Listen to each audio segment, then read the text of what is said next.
Navbatdagi bemorimiz 8 yoshli bemorimiz. Kuchli burun tortish shikoyati bilan shikoyat qilib kelgan. Ko'p joylarda davolangan.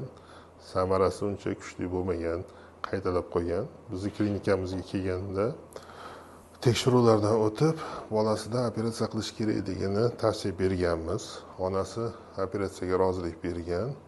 Operatsiya o'tkazdik. Xudo xolasa operatsiyalar chiroyli o'tdi. Operatsiya bo'yicha 3 hafta o'tdi. Hozirgi holati ancha yaxshi.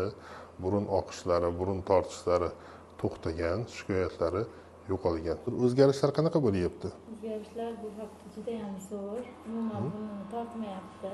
Nafas olishga juda yaxshi. Hozir men juda ham xursand bo'ldim. Ayniqsa bu hafta juda xursand bo'ldim. Tortmadi burnimni hech ham. Juda o'zimga ma'qul bo'ldi.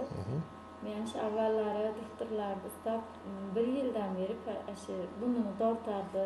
Buni kutib, shu oqqan nafas olishga qiynalardi. Keyin doktorlarga bordim, ko'piga aymarit deb tashxis qo'yib davolashdi. Ancha yurdim davolab. Keyin ta'sir qilmadi, umuman ta'sir qilmadi.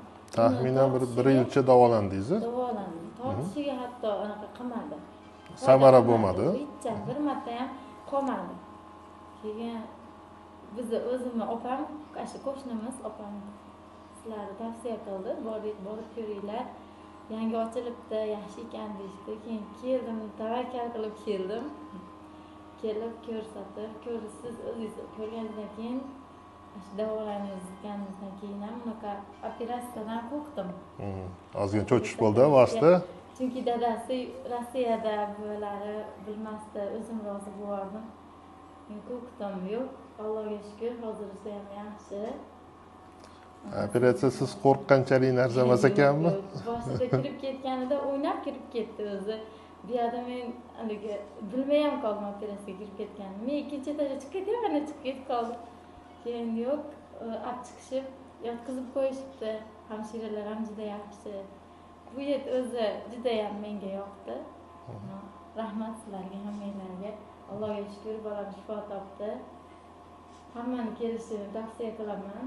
Juda zo'r klinika, gap bo'lishi mumkin emas, menga yoqdi. Bolam shifo topdi. Sizlarga ham rahmat, ishonib kelganinglar uchun. Ishonchinglarni oqlaydi degan umiddamiz. Xizmatdamiz hamisha. Salomat